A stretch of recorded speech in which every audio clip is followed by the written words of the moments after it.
Good evening, everybody. Welcome to the Act for America March meeting. Hey, my name is Dan Ramada. I'm one of the Cleveland chapter leaders. My partner, Beverly Goldstein, not with me this evening. She is unavailable, but she is tuned in from a different location. People are joining us as we watching the numbers grow. Give them a minute before we get started.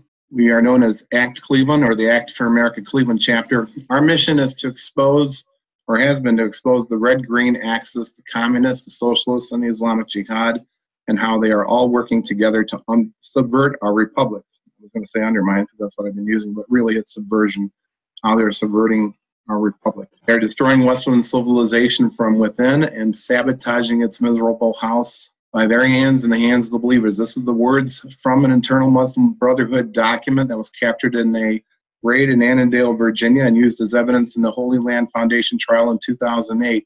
And we're really concentrating on those words, sabotaging its miserable house by their hands. This is the Brotherhood talking, by their hands. That's what we're concerned about. That's us. Meaning, what it really means is the progressives, the socialists, the Marxists, and both political parties. Notice I mentioned both political parties, Hollywood, media, and academia. Last month's guest was Hege Storhaug. She's from Norway. And it was a follow-up meeting after our November meeting where we talked about everything going on in Europe as well and how this whole red-green axis has affected them and is working here. We tied it together. She shared her stories of what's going on in Norway. And so you can find her meeting, or if you haven't seen it yet, her presentation, most of our previous meetings on our website, actcleveland.org. Our email address, I mentioned this before, but I am just a week or two away from canceling our Gmail account. So our email address is info@actcleveland.org. So if you want to communicate with us, someday you're going to find out that Act Cleveland Gmail account is gone and won't work. The emails will be bouncing back. So please use that email address. I also asked a question at that last month's presentation with Hege, why has Europe caved to the Islamic blasphemy laws and the Sharia? And the answer is dollars, folks. Tonight's presentation, we'll get into this a little bit, but they have sold their souls, the politicians, the elites over there, for the Islamic dollar to help them with this change of theirs, this global governance, world order, whatever you want to call it, through the guise of sustainable development. Patrick will get into that tonight. UN 1618, I talked about that. The resolution of defamation of religion, the OIC, which is all the Muslim countries. And when Hillary was Secretary of State, she worked with them, known something as the Istanbul process, which started in 2011, basically a way to stop all worldwide criticism of Islam. This plan was hatched back in 2005. It was a 10-year plan, and they wanted it worldwide. That's OIC has been working on. So they've been actually getting it to work in all the European countries, and then they're working it here, not officially, but unofficially through the tech giants. Another reason for tonight's meeting. Hillary had said there were ways to stop criticizing Islam. We had the First Amendment, but she said there are ways to do it. So what we're seeing is videos about Sharia, jihad, and Islamic doctrine are being censored by YouTube, Facebook, Twitter, etc. This is known as Silicon Valley censorship. In fact, I wish I would have pulled it, but Michelle Malkin just had a good article about her. She said she was Silicon Sharia'd the other day. So I don't know if that's going to be a term that's being used, but that's what happened to her when she was talking about Islam. Big bucks are being paid by the Brotherhood, meaning CARE in the Islamic relief, to the Silicon Valley and vice versa. There was a good article last week in Gatestone Institute talking about that, and Silicon Valley Community Fund or something like that, which is big, funded, of course, by none other than George Soros and Mark Zuckerberg, etc. Our mission this year will be to expose this censorship and to show how through sustainable development, Islamization advances. And that's what's happening worldwide. UN Agenda 2030, Agenda 21, sustainability, and climate change. It's all relative. They all mean the same thing. They're all advancing the Islamic agenda. Sustainable development goals and the role of Islamic finance. That's something else we'll be looking at in detail. Tonight's guest is Patrick Wood. It's a webinar only tonight. Our next meeting will be 3 weeks from tonight, 7 o'clock Eastern. This will be an in-person meeting in Brecksville, Ohio, and we will also attempt to broadcast it from there as a webinar as well. Our guest will be Chris Gaubitz. He is the young man who infiltrated CARE and posed as a intern, posed as a convert, and he was quite younger at the time, and they thought he was in college, even though he wasn't of college age, but they thought he was a college student interning with them. Converted, like I said, fake converted to Islam, and was there infiltrated and yanked out 12,000 pages of documents when the crap was hitting the fan and they needed their interns to shred documents. He went to the basement and shredded some and gladly pulled out others. Got those documents to his dad, Dave Gaubitz, and investigative reporter Paul Sperry. They wrote the book Muslim Mafia. Well, he will be with us in person on March 25th. He was with us last June, and we had a really good meeting there, and he wants to come back and give us an update. They have a court case involving this Muslim Mafia, all those documents in this book, and he'll be giving us an update in addition to other things I can't mention yet this evening. But we're going to watch a quick video right now of Chris talking about what he'll be, he just wanted to say hello. Hi, Cleveland. This is Chris Gaubitz. You know me from the Muslim Mafia Undercover, where I spent 6 months working undercover with the Hamas group doing business as CARE, the Council on American Islamic Relations. I had a great time at ACT Cleveland last year. Looking forward to coming back. I'm going to give you an update on the Muslim Mafia case. This is a 10-year trial that's been going on. I'm going to talk about what's going on between the hard left Marxist socialist groups working hand in hand with the jihadi groups, including the Muslim Brotherhood and CARE, to take down America. And more importantly, they're attacking President Trump. I am working with local activists at the grassroots level between now and November of 2020, and I need your help, so I'm looking forward to doing that. I will be in Cleveland on March 25th at 7 p.m. Eastern, joining the ACT for Cleveland webinar and also the Pockets of Resistance. Come out and see us. It'll be a great time, and we'll get a lot done. Okay, so again, that will be Monday, March 25th, 7 o'clock Eastern. In person, online. Those of you coming to our meeting live in Cleveland will get an invitation with the links, registration links via Eventbrite, and signing up for that. And then those of you watching out of town or in central or southern Ohio, elsewhere in Ohio that would not normally be coming to our meeting in Cleveland, you'll get the link via Zoom for the webinar.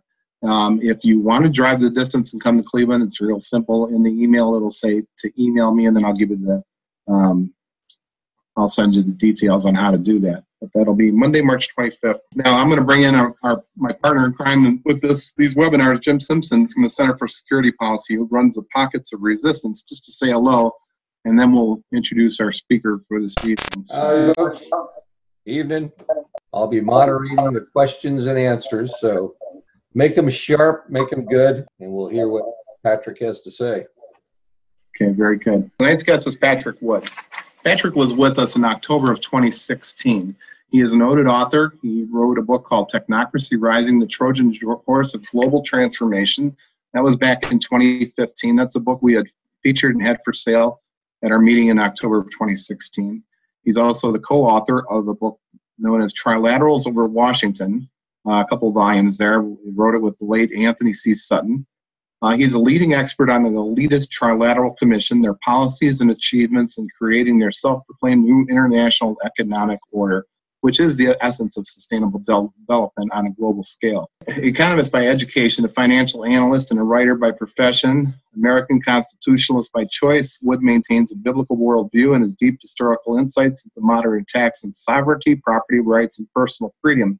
Such attacks are epitomized by the implementation of UN policies, Agenda 21, Sustainable Development, Smart Growth, widespread adoption of Common Core state standards. He's a frequent speaker and been on many radio shows across the country. His current research builds on the Trilateral Commission hegemony, focusing on technocracy, transhumanism, and scientism, and how these are transforming global economics, politics, and religion. This is a technocracy is a cancer that's invading our America with relentless pursuit. Smart cities, mass surveillance, regionalization, public-private partnerships, and fintech are disrupting every community in all 50 states. His book, The Hard Road to World Order, is the name of tonight's presentation. And then I'm not sure how much we're going to get into it tonight, but like I said, we're going to be talking about Islam and sustainable development. So we'll eventually get to that and show how it's related. So, but with that, I want to bring Patrick in. I appreciate you all coming tonight. Looks like we've got a nice full house. I'm going to talk to you about a lot of challenging topics. I realize that. I just ask you to bear with me. My effort for the last 3 years in publishing Technocracy News and Trends, which you see on the screen, you can find that website, technocracy.news, not .com, technocracy.news. And I'm coming up on a milestone this week in that I've published 3,000 articles on technocracy, pulled from all around the world, not just America, but from Europe and Asia, India. It's a resource treasure chest at this point, in my opinion. But I encourage you to go there if you want to know more about technocracy. You'll find just a scad of information. A great indexing tool there. You can follow, you can search for anything you want. You probably pull up a dozen articles on anything you can think of to search for. But by way of introduction, the 3 books that are kind of in view right now, originally Trilaterals over Washington, which is a book that became the definitive book on the Trilateral Commission back in the late 1970s. I wrote that with Anthony C. Sutton. And then Technocracy Rising, as Dan mentioned, I wrote recently, about 3 years ago, and Technocracy, The Hard Road is my latest book. This is a new book. It's not a rehash of the other one. This is a new book offering more current initiatives and stuff, things that are going on right now, whereas Technocracy Rising was a little bit more historical in nature, covered a lot of different areas and stuff, but they should be read together. And if somebody had never read either one of them before, I would say probably read The Hard Road first and then go read Technocracy Rising. But either way, it doesn't matter. We'll talk a little bit more about that at the end and where you can get a copy of it. But what we're going to discuss tonight, I don't want anybody to think that you're going to be an expert on technocracy by the time we're done tonight, because that's not the case.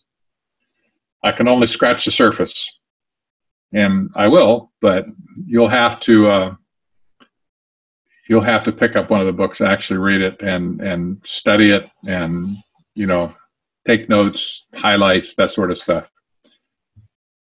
So let me start by saying that the dark horse of the New World Order is not communism, socialism, or fascism.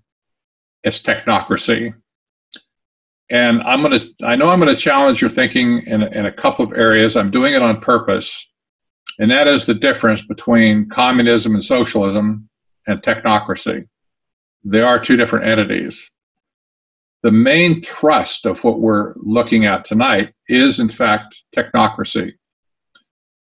But as I have declared very pointedly and documented very well in both books, technocracy, historic technocracy, took an interesting turn when it was picked up by the Trilateral Commission as the means to what they called at the time their new international economic order. This was all over their literature back in those days, in the early 1970s. The doctrine of technocracy was fed by members of the Trilateral Commission to the United Nations starting in the mid-1980s and came into full-blown policy with the Rio de Janeiro Conference in 1992, which produced the document Agenda 21, or the Agenda for the 21st Century.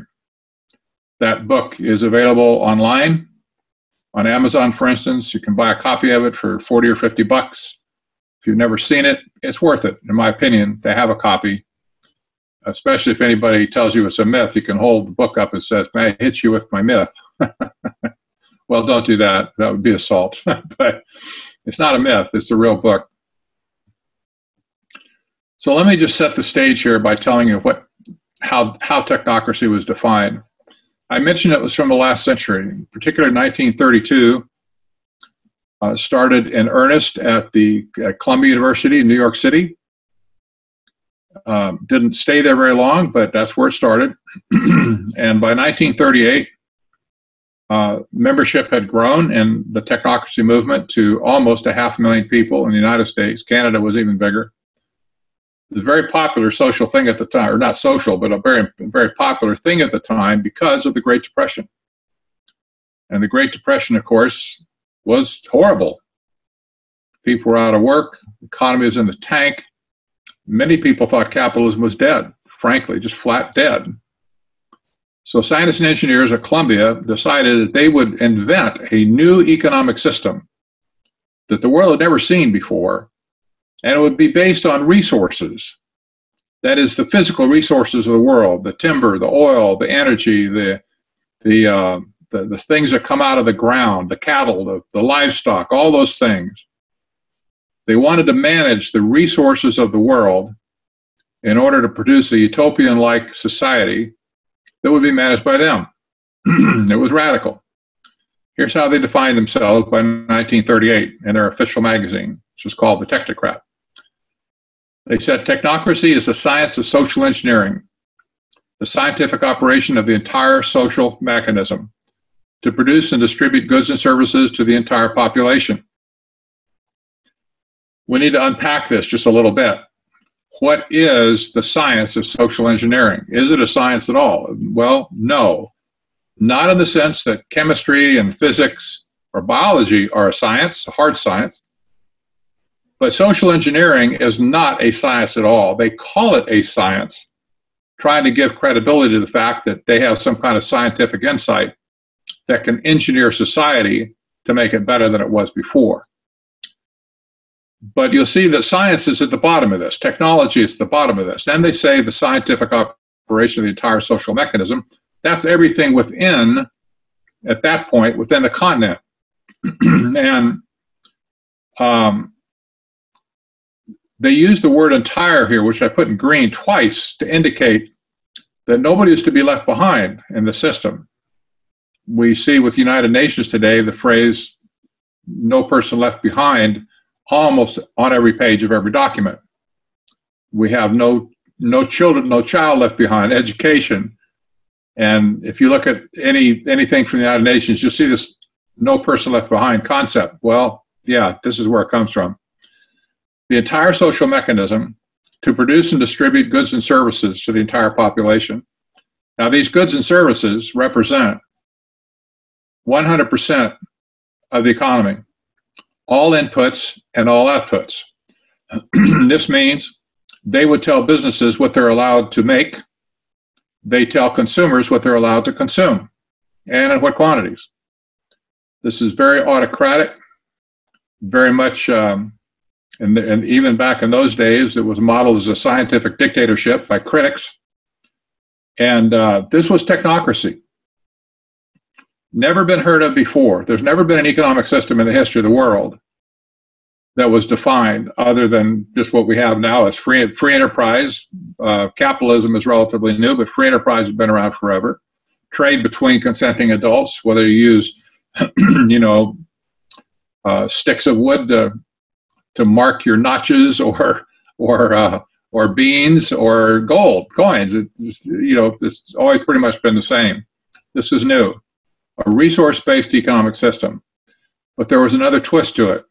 It was not a price-based economic system, but they proposed to have a currency that was based on energy, not supply and demand that we're used to today. Energy would be the accounting system that would moderate all goods and services and the transactions thereof. So, for instance, I have a coat on. Theoretically, I could trace how much energy went in to make that coat, whether it be the farmer, the transportation, the processing, the delivery truck to take it to the store, my gas to get to the store to get it. All those things theoretically could be computed, and I could come up with how much energy it took to make this coat. In the technocrat mind, that would be the price I pay for the coat. That many energy units. And they proposed to give up an energy script to everybody in society that would be like kind of like food stamps in a way, but they'd be things you could spend. And if you ran out before the end of the month, you had to wait for a new allocation. And if you had extra left over at the end of the month, you lost them. It just disappeared, and you'd have to wait for the next allocation to come before you could get a spendable set of energy script. This was radical. I want to just point out, this is my theme tonight, the radicalness of technocracy. I'm going to read to you, just go through quickly, kind of set the stage again. The 1934 requirements of technocracy was written down by the technocrats of that day. The leaders of the organization called Technocracy Incorporated wrote this down in what they called the Technocracy Study Course. That book has been scanned. It's available on the internet. If you go search for it, you find it. Technocracy Study Course. Well, engineers are good at defining requirements for a project, and this was a project to them. And they wrote down merely 7 requirements for technocracy to come into being. And this was in 1934. It's pretty incredible. The first one that they wrote, if I can get this to come up here. Uh-oh, there we go.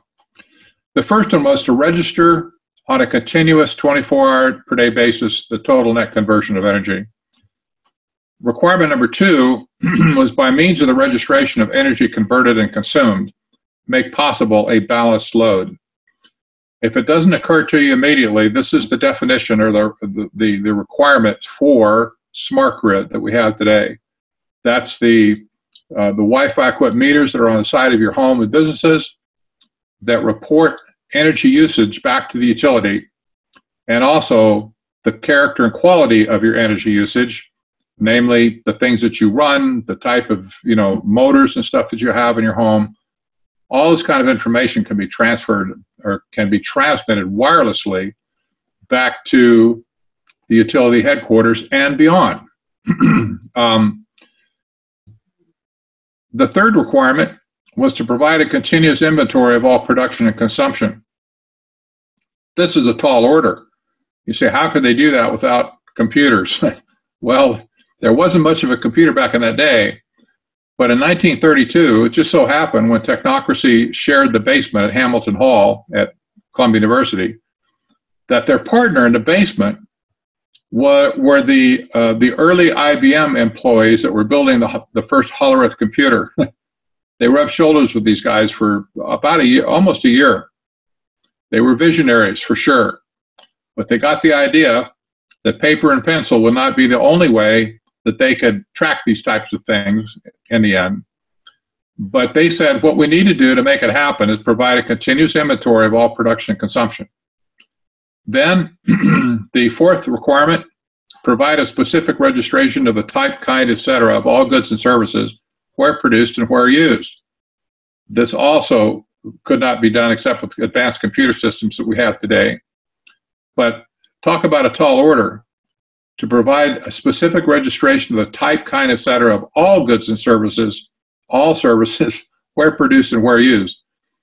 This mirrors today what we have available, the information that's available in the financial system that many banks and the government have full access to, by the way, where they can actually track every single thing that we buy and sell, where it was produced, where it ends up being consumed as well. The last requirement I'm going to read to you, this is the 5th one out of 7. I'm going to skip the last 2. The last one, 5th one here says, provide specific registration of the consumption of each individual, plus a record and description of the individual. These last 3 requirements, if it hasn't already dawned on you, this is what has given birth to what I call the total awareness society. You could also call it the total surveillance society, where you have surveillance of citizens from 50 different directions on a continuous, nonstop, 24/7 basis. They're collecting and tracking everything we do. Fortunately, up to now, they haven't been able to do anything with it because even though they could collect the data, they didn't have enough horsepower, enough computer algorithms to analyze the data to understand what it meant, if anything, and much less what they might do with it as a result. Well, technology, computer systems, and artificial intelligence now has caught up with the curve on data collection, and now they're also able to process all this data almost in real time to figure out, what is going on in society and how they can change society. Remember, this is the science of social engineering. So we see this happening today in the world with all the surveillance going on with, well, basically everybody. Recently I think today I posted an article on Technocracy News that the post office is spying on us now. They've been scanning the front and back of every letter that gets sent through the system. So they know exactly who's receiving something from you and who's sending something to you. And that kind of information has no warrants attached to it whatsoever. It's just they give it to any agency that wants it. And you say, wow, what about privacy? What about the Fourth Amendment? Well, apparently it doesn't apply. But you have just about every intelligence agency in our country is spying on us at this point. Many corporations are spying on us, like Google and Amazon and Twitter and Facebook. And then you have other individual government agencies that are not traditionally considered to be intelligence agencies, like the post office. You usually think about what a boring place to work, maybe at the post office, just same thing all the time. Well, they've joined the fray. So virtually everybody involved in this technical makeover of the world is now spying on the very people that it serves. This is technocracy. This is where it came from. And I just want you to make no mistake about it. This was a real thing. There were over 500,000 card-carrying technocrats in America by 1940. They all paid dues to the master organization to keep the organization going. There was a big movement in Canada of technocrats as well. It was very popular in Canada, especially in British Columbia, Manitoba. But there were literally just tens and tens of thousands of Canadians who were signed up to be an official part of the technocracy movement. In fact, technocracy was so big in Canada during the war that the Canadian government mistook them for being associated with Nazi Germany because of the uniforms they wore. They adopted a green three-piece suit to wear to their meetings and stuff. They look a little bit like the SS. So Canada banned technocracy for a period of time. They unbanned them after, I think, 18 months or 24 months or something. But it was considered to be a radical movement. Everybody looked at it, that weren't technocrats. They said, this is too much for us. And in America, by 1940, certainly by 1942 or 3, technocracy was rejected by American citizens. Consciously rejected, say, not going to work. The economy started to die. Capitalism didn't die. And they realized how radical it was. So we're not going to do this. Americans just knew that this was not for us. We were not going to let a crazy bunch of scientists and engineers run our country and dismiss Congress in the process. That's what they wanted to do. They wanted to send Congress home. No senators, no elected representatives of any sort. They wanted to invent a system where there would be appointed engineers and scientists who would just run stuff. And we, the people, would just like it, ostensibly. But Americans caught on. When they realized what it was, they caught on and said, no, not going to do that here. So my theme tonight is radical. I mentioned that the Trilateral Commission spoon-fed technocracy to the United Nations. That was in 1992. How they did this was through the so-called Brundtland Commission that operated from 83 to 87, produced a book called Our Common Future. The head editor and lead contributor to it was Gro Harlem Brundtland, a member of the Trilateral Commission, by the way, a very prominent member of the Trilateral Commission, an environmentalist. And she wrote, she engineered that book. She didn't write every word, but she engineered the book, put her name on it. The United Nations later proclaimed that Agenda 21 was founded. She's the mother of Agenda 21, if you will. That's what they call her. And the book, Our Common Future, which is also available on Amazon, by the way, you can get it there. Our Common Future was basically all of the documents, all of the policy that went into Agenda 21 in 1992. That's how it got there. The committee was chaired by a member of the Trilateral Commission. The doctrines that went into the book were Trilateral Commission policy. They fed it to the United Nations. In the process, they changed the name from technocracy to sustainable development. It's the same economic system. Technocracy is sustainable development. From a marketing point of view, it was much better for them to use the term sustainable development. Actually, it's a pretty ingenious thing to do from their point of view, not ours. But sustainable development, who can argue with that? I mean, you know, it sounds great, sounds like a business, you know, it's going to get better, and sounds like we want it to be sustainable. We're tired of all the booms and busts that take place, recessions and all that kind of stuff. And so they went on for many years with this Agenda 21 sustainable development movement within the United Nations, where the whole world was united into the United Nations to follow after sustainable development. It permeated our country completely. Every community in America now is steeped in this garbage. And just about every other community in the world is as well, thanks to the United Nations. While they said that it was just an innocuous voluntary program for anybody, the head of climate change at the United Nations, Christiana Figueres, she was a lady, by the way, who orchestrated the famous Paris conference on climate change a few years ago. This was on her business card, Executive Secretary of the UN Framework Convention on Climate Change.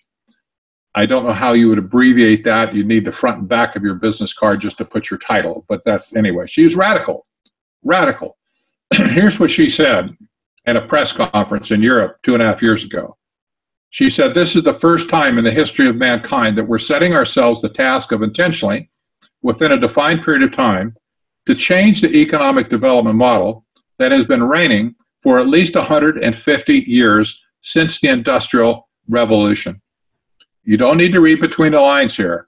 She's talking about taking sustainable development and kicking out capitalism and free enterprise and replacing it with sustainable development, with a resource-based economic system that is accounted for according to energy. Okay, you say, well, how does energy play in? Have you heard of carbon credits? Have you heard of cap and trade? Have you heard about all the focus on energy consumption, alternative energy, for instance? Energy is all over the place at the United Nations. Energy is key to make technocracy work or sustainable development work. So Christiana Figueres declared war on capitalism and free enterprise. These are beyond fighting words. A declaration of war on what has made the world what it is today. Okay, there's problems, I agree. You know, capitalism has gone astray in some areas, or excesses. But if the United Nations is successful at destroying capitalism and free enterprise and trying to implement an economic system that has never, ever worked before or in practice, nor has it been tested, nor has it been analyzed by legitimate, what you might call mainstream economists, it's never been done. They're expecting this to work and transform the world into something that the world has never seen before. Well, it will be something the world's never seen. It may kill the world in the process. But Christiana Figueres is a radical woman, and she laid it out. The stakes are capitalism and free enterprise. And I would disagree to a certain extent with the Make America Great mantra that's been going on now for several years in the Trump administration. What's made America great has not been its political system, although the political system was designed to protect the economic system. What's made America great is our ability to conduct and support free enterprise, to own private property, to accumulate and save money for either a rainy day or for inheritance or whatever. All of these things have been wiped out over the last few years thanks to Sustainable Development Agenda 21 policies. They're all over the world. They're all over America. And so we see our country from the inside getting poorer and poorer. We see property rights going down, down, down, or being split up until your property is worthless by the time they're done splitting it up. This has taken down our economic systems notch by notch. The way to get it back great again is to remove all this Agenda 21 garbage from our landscape. Just get rid of it. if we could potentially wind it back 60 or 50 or 60 years, America would truly start to benefit the people, the middle class and so on, which has by and large been lost now. It would truly benefit our country, and we might be able to get back on our feet again. That's the way to make America great, in my opinion. I'm not saying it's going to happen, by the way, either, but that would do it. Rearranging our political system at this point will not do that. Not that it doesn't need to be done, but it's not going to make America great again. These things are fundamental. You can't throw out free enterprise and capitalism and expect that we're going to have a country left. We would not have a country left. So here's a radical guy, Dr. Parag Khanna from Singapore. He's a professor at the U School for Public Policy, one of the most prestigious schools in the world. He's a darling of the global elite. He travels the world extensively. He speaks at all the mucky-muck conferences like the World Economic Forum and the G8, so on. He's very much in demand. He's also, he is very articulate, and he's a good-looking guy, too. He wrote this book 2.5 years ago called Technocracy in America. Not too many people read it, but I did. It happened to be published on my birthday. I took it as a Christmas present from God, literally a birthday present from God. He published this book on my birthday. I bought probably the first copy. This radical book, written by a radical technocrat, self-professed technocrat, called Technocracy in America, says that we need to impose a direct technocracy in America. This would not just shuffle America a little bit. This would turn America upside down. This is as radical as the Bolshevik Revolution was in 1918 that turned a nation upside down, Russia. And, well, it ended up being pretty bloody in Russia. I don't know what it's going to be here, but it was really bad in Russia. Khanna suggests we should send the Senate home. We don't need the Senate. Senate's a waste of time. Send all those senators home. This is in his book. You can get the book, even get the Kindle book. There's probably in libraries too. Read it. He says, get rid of the Senate. We don't need the Senate. Send them home. What we need is to replace the Senate with an assembly of governors. They're executives, after all, who know how to get things done. And so we should have an assembly of governors replace the seats, or, sit in the seats where the Senate used to sit, but they wouldn't be lawmakers like the Senate is today.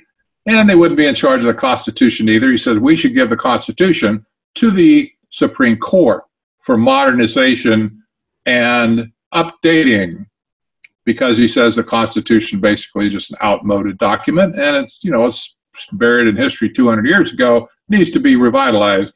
Well, why not just give it to the Supreme Court? Then he says we need to get rid of the office of the president, because the president is an old-fashioned idea. We need to have a committee of presidents, like they have in China, for instance, and other countries in Asia, like they have in Switzerland, for instance. They have a number of people in a committee, if you will, that make the rules and stuff, run the executive. Well, there's just 3 things offhand that Parag Khanna says we need to do in America. We need to let the experts run everything, essentially, bottom line. Downplay the elected representatives that the people have, that they send wherever, to State House or to Washington or even in local communities, and turn it over to experts to run. Radical stuff. And people, even when this book came out, I hopped up, I talked about it several places in time. People just kind of let it go in one and out the other. Well, I don't understand how that could ever happen. That sounds so minor. It sounds so pedestrian. It just, it's an academic guy just spouting off. Well, I said, ain't so, folks, because technocracy's been working since the 1930s. It's not something that just came to being the other, like last night. So here's what Khanna says. This is a pretty shocking thing, talking about globalization. He says, we're building this global society. He's a technocrat, remember, without a global leader. Global order is no longer something that can be dictated or controlled from the top down. Globalization is itself the order. When he says that, what he means is that the economic system can be run by algorithm, by artificial intelligence, by rules and systems that are put in place by the technocrats to make things work. And so it's not something that needs to be, driven from the top down by some, Napoleon-like dictator, but rather the system becomes the order. The globalization itself is the order. We see this in China right now, very clear in China. China has been identified by academics as being a technocracy, even going back to the year 2000, 2001. They ceased to be a communist dictatorship. They are now fitting the model of technocracy, a fully engineered society run mostly by scientists and engineers. And if you go look at the makeup of the Politburo there, you'll find most of them have advanced scientific degrees of one sort or another, and they're pushing the scientific dictatorship on their country. This is technocracy, not communism. Then we get to AOC, good old Alexandria Cortez, whatever. AOC, the Green New Deal, radical. I want to pause on this as we go through it, just discuss this a bit. And I will suggest this is not Marxism, it's not communism, it's not socialism. I don't care what she calls herself. She is promoting technocracy. I do believe we need to call it by its right name, by the way, because until we see it for what it is, we will really not know who the enemy is or what the ideology of the enemy is. We need to know and understand our enemy. But by now, I'm sure all of you have probably gotten sick at all the instant replays of AOC talking about her Green New Deal. Well, I know a lot of people out here in Arizona are tired of it, yet she's had more photo ops and more pictures taken almost than any movie star in the last 6 months. She just appeared out of nowhere, and all of a sudden she's a hero of this Green New Deal. She is radical. She's standing next to one of her senator counterparts there on the right. She's got a lot of people actually have jumped on board with this, interestingly, and she is radical. I love this picture of her wild-eyed look where she's, I don't know what she's talking, must be talking to somebody or listening to somebody. She is a radical woman herself. In her own right, she's radical. But remind me of a farm animal we used to have on the ranch growing up. But she's a radical woman in her own right. And you could say, personally, she is probably of a Marxist bent. She is probably what the Soviets might have called, back in 1918, a useful idiot. I doubt she has a clue what she is doing, even though she may understand the Green New Deal and know what the talking points are. I can almost say with absolute certainty that she does not know the history of it. She doesn't know who she's playing ball with. She doesn't know if it's a hard ball, a softball, or whatever, but she's getting a lot of attention. People are swooning over her, and she's promoting this thing nilly-willy everywhere she goes, very egotistically, while she's doing it, saying she's in charge now. Of course, she's not in charge, but she is radical. This is the point I want to get here. This whole thing from day one has been so radical, you just wouldn't believe it. Back in 1934, when FDR was getting seated, or not 33, there was a book written by a leading technocrat of the day. And in that book, I think it was just called Technocracy. In that book, there was an appeal to President Roosevelt to declare himself dictator so that he could implement technocracy. And they suggested that the first thing he did was dismiss all the elected officials in Washington and appoint them to run the country. Just have an organization chart, much like a corporation. A leader, divisions, other people reporting to them. That's radical. FDR is dictator. Fortunately, we can say fortunately now, he didn't take them up. He did, however, take many technocracy ideas into his administration and some of the people himself. But he didn't declare himself dictator, and he didn't summarily implement technocracy. That's a radical suggestion. So AOC is hot to trot to implement now the Green New Deal. And here are some of the official things of the Green New Deal that appear on her literature and other people's literature that are writing about the Green New Deal today. We see words like this: renewable energy, smart grid, energy efficiency, transportation, cows. Of course, they want to drive out beef production altogether because they fart too much, and they want to, restore the climate, saying, of course, the climate's all going to kill us if we don't do something about it, which is nonsense in my opinion. But guaranteed jobs. She wants to guarantee jobs for everybody. Labor laws will protect all the workers. Public ownership of resources, not private ownership of resources, public ownership. Higher education for everyone. Healthcare, security. There's a bunch of other things go along with it. Clean air and water is like a human right. And adequate housing for all. That's another thing she puts on the list. Where do all these ideas come from? You have to ask. Most people just don't have a clue where these things come from. I'll tell you where they come from. They come from the so-called Sustainable Development Goals that the United Nations passed just a few years ago. And the Sustainable Development Goals, which replaced the year 2000 Millennium Development Goals, listed 1 through 17, all of them. We can look at some of the titles here. Number 1, no poverty. Number 2, zero hunger. Number 3, good health and well-being. Quality education, number 4. Gender equality, number 5. Clean water and sanitation, number 6. Affordable and clean energy, number 7. Decent work and economic growth, number 8.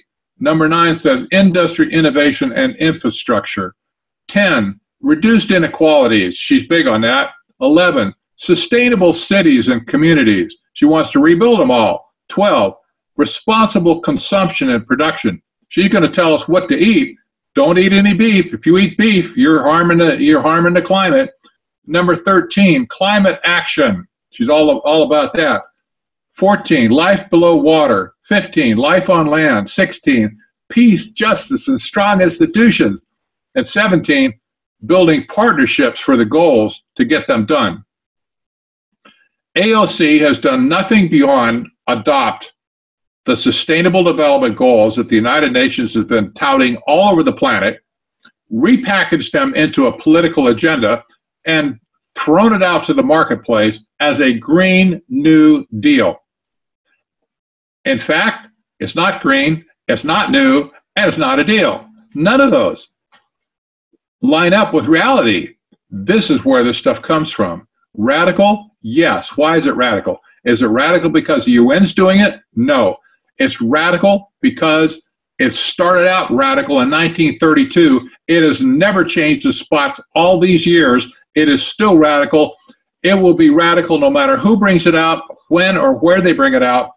It will be radical because by nature it is radical. You can't have anything else attached to it except that they want to turn the entire world upside down for some utopian system that's never been tried, never been tested, never really been analyzed by anybody with a brain. And I don't think you would either. You would not probably trust AOC to analyze these Sustainable Development Goals to see if they're plausible or even feasible. Well, who knows? Well, here's another guy that's on board with the Green New Deal, Al Gore. Yep, this is an article from Axios last year. They did an extensive interview with Gore about this. Why Al Gore, and the title of the article is Why Al Gore is on Board with the Green New Deal. Al Gore has been stomping around the world saying we're all going to die because of climate change. He has made all kinds of predictions, like all the polar bears are going to die in 5 years or something. He made a prediction that the polar ice caps were going to be melted 2 years ago, as of 2 years ago. Well, it still looked pretty good to me. And he's made all kinds of other predictions that we're all going to die if we don't do something about climate change right away. In my opinion, the man is a fraud. Most people, at least that aren't on the climate change side of things, like AOC is, would look at Al Gore, shake their head, and merely say, what a charlatan. What a charlatan.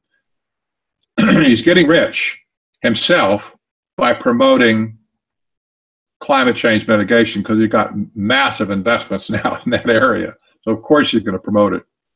But Al Gore is radical. It was also Al Gore and Bill Clinton in '92. Both of them, vice president, president, of course, both of them were members of the Trilateral Commission as they joined in the White House. It was Clinton and Gore who created the Sustainable Development Council within the government. It was Clinton and Gore who promoted reinventing government to be suitable for sustainable development. These are the guys that created the policies. They brought them in. I say, well, is that coincidence they were members of the Trilateral Commission? You tell me. This has been a trilateral play from the start. George H.W. Bush was the guy who signed as a photo op signature, but he signed the Agenda 21 document in Rio for a photo op opportunity. He was a member of the commission. Then he handed it over to Clinton and Gore, both members of the Trilateral Commission. Yeah, go figure. It's crazy. This is radical stuff. Do you believe these people? Can you believe them? Well, let me tell you a little story. I wanted to make this point. I didn't get a slide for it, but I want to make this point. Technocracy is not communism. Technocracy is run ostensibly by scientists and engineers according to scientific theory. You remember the definition from earlier. Supposedly to be run by these same scientists and engineers, who of course they say will all have pure interest of some kind, benevolent dictators maybe. But back in 1932, communists, socialists, and technocrats hated each other's guts. They were not the same, ever. And they still aren't the same today. Let me tell you why back then, if you can put yourself in their shoes back then. Number one, communism never abandoned the price-based economic system. They had currency all the way through that was based on supply and demand. Now, what communism did is it was a political system. They tried to control and micromanage the economy through just sheer muscle. And they never abandoned the price-based economic model. The technocrats disputed that because they insisted that you must get rid of the price-based economic system completely and have a resource-based economic system where energy controls production and consumption. Those are major, major differences to anything that communism ever cooked up, or Karl Marx or any other socialist of that day. This is radically different. An economic-based system that's controlled by energy was not anything close to what they were trying to do in Russia with a political system to micromanage the economic system. That was the first big dispute. The technocrats never forgave the communists for that, and the communists never forgave the technocrats for calling them idiots. And that's what they did. They were very blunt. There was a second reason that there was a dispute between communism and science and engineers. You remember, you have to do a little historical study here. You go back to the Bolshevik Revolution, read a little bit of history around that, and you'll find out the first thing that happened after the Bolshevik Revolution, when the communists took over, they killed all of the intelligentsia they get their hands on. That means the scientists and engineers. They purged them. They had a they had a very dim view of all scientists and all engineers. So they simply just took them out and killed them. This attitude persisted to the 1930s, where communists of that day in America looked at engineers like they were in the technocracy movement, and they spit at them because they counted them at that point as lowlife. This, I know we can shake our heads and say, how could that be? This was the case. Those are the two good reasons that they didn't get along back then. And if some of the engineers and scientists at Columbia happen to find themselves living or being born in Russia or USSR at that point, they would have been murdered. They would have been killed. And that would be the end of them. Now, Russia or USSR did repent later on and reinstituted or, brought back the science and engineering community to do lots of good things, well, not good things. They do lots of things like, space travel and spaceships, and some of the great mathematicians and stuff have come out of the USSR. But that was later. At that time, communists and technocrats were natural enemies, just as much as a sheep and a wolf would be a natural enemy out in the wild. So today, of course, there's no persecution of engineers and scientists anywhere at this point, especially by communists. But let's remember who's in control today in America. Who is asserting themselves in America? Left-wing Marxist communists or technocrats?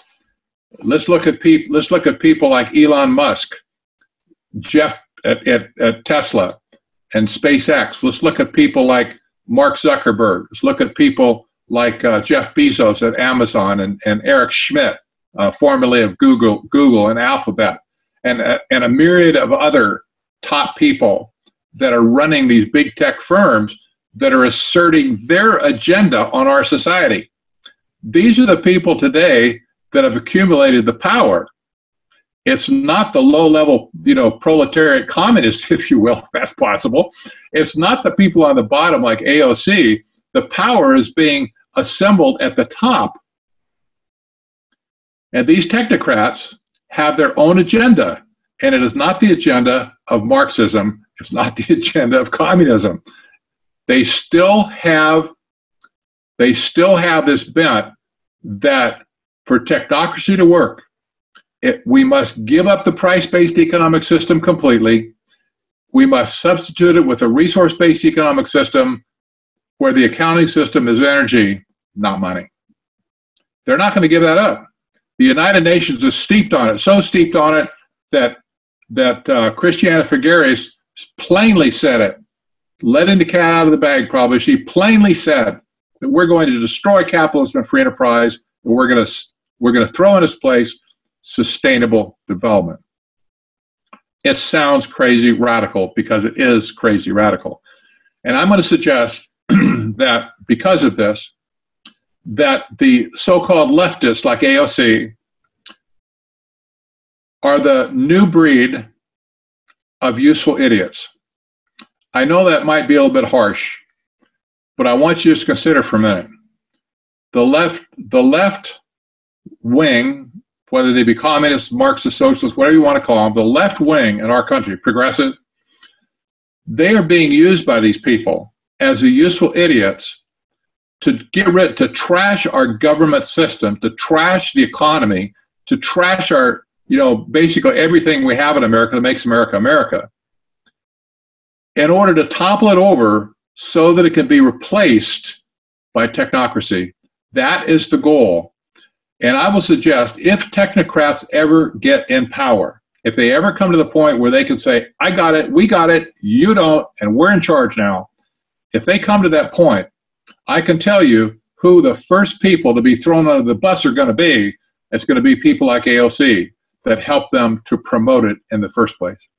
And there's a myriad of other people right behind her that have no idea of how close to extinction they are, including people like Bernie Sanders, for instance, who thinks, socialism is the greatest thing in the world. He may or may not promote the Green New Deal, but he certainly is one of the useful idiots that's trying to shred America and just turn America completely upside down. Another thing I'll say just kind of along with that is America is the last bastion of freedom in the world. I'm sure some of you really know that. I get letters from people all over the world every month who follow Technocracy, what's going on here with Technocracy News, and they say, essentially, we sure hope you guys, we're pulling for you, we sure hope you guys can do something over there because we're screwed. We're trapped. We can't get out. We can't do anything about it now. So You know, I hear this stuff from other countries, and I know it's true. America is the last man standing for liberty and freedom in the world. Everybody else has already succumbed. It's no wonder why they're after us with a full court press now to completely stomp us out of existence. I got to get rid of Al Gore. I can't take it anymore. So let me just throw a curveball at you now. The financing system for sustainable development is being declared to be fintech. That's a contraction of the words financial technology. This includes several concepts, payment systems being one, blockchain technology being another, cryptographic currencies using blockchain being another.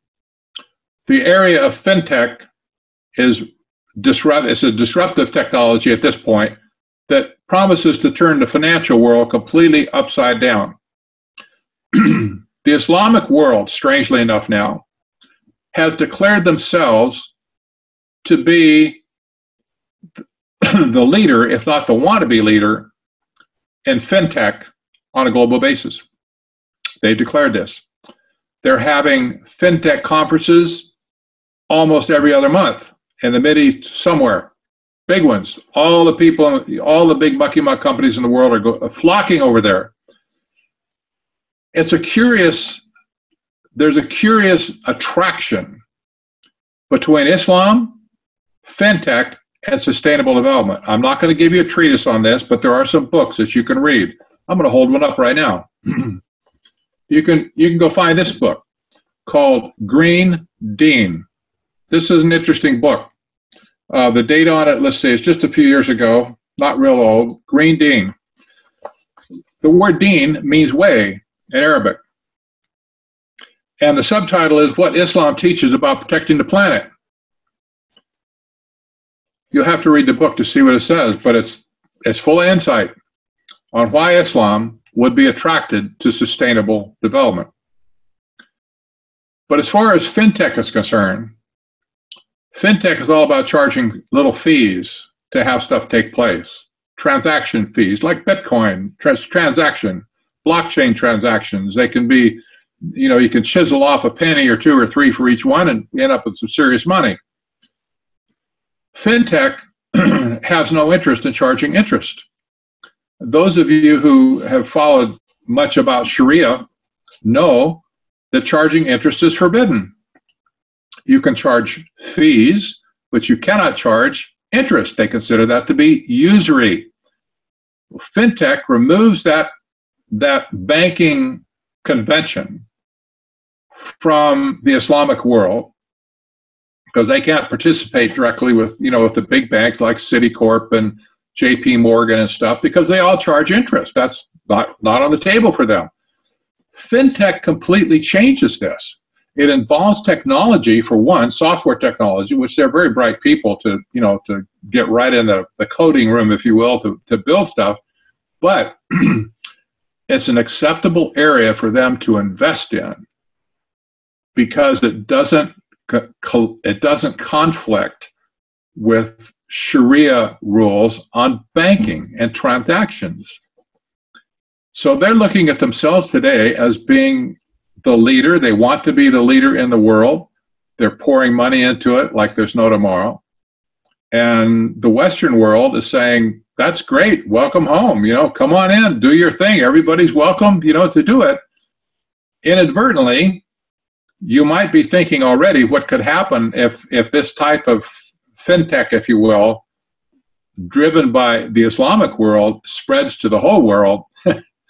You might be thinking that the Islamic world now has its tentacles into every corner of the world. And you'd be absolutely right, I think, to think that. Islam is on the march as far as sustainable development is concerned. There's some other books that deal with the Islamic connection to Nazi Germany during the Nazi regime, Nazi reign.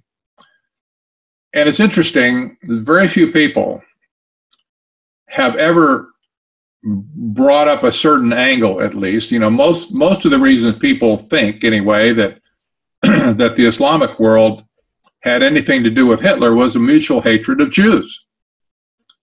Because, we know, Hitler killed and persecuted a lot of Jews. He also persecuted Christians and blacks and other people too, and gypsies. But he really had a hatred for Jews. And a lot of people mistakenly figured that the only reason that that Muslim leaders would have any reason to bow down to Hitler was for the mutual hatred of Jews. Now, that could be true. I'm not absolutely saying it's not. But one thing that's never really been brought out to satisfaction, or my satisfaction, is that Hitler was green. He was one of the original greenies in the world, concerned about the environment, concerned about things like sustainable development. He didn't use that term, but the policies he espoused for the land, for the farms, for the forest, for the animals in the forest, etc., fit the sustainable development model perfectly today. And it's very possible, just a suggestion, when you look at books like Green Dean, you'll see why I have this thought. It's very possible that the attraction for the Islamic leaders and Hitler could just as easily have been based around his green planet philosophy to save the environment. I know that sounds crazy, but if you take a look at Green Dean, you see, and what he claims. I haven't read the Quran. I don't want to personally, but he claims, and this guy's he's a Muslim. His name is Ibrahim Abdul Matin. He claims that over 12% of the verses in the Quran deal with care of the planet, sustainable development type things. He says it's true. I don't know if it's true. I haven't read it myself. And he doesn't give chapter and verse for every one. But he's consulted scholars. He says he has in his book. He's consulted lots of scholars on this. If that's true, it may mean that the Quran is the only religious core book in the world that codifies sustainable development.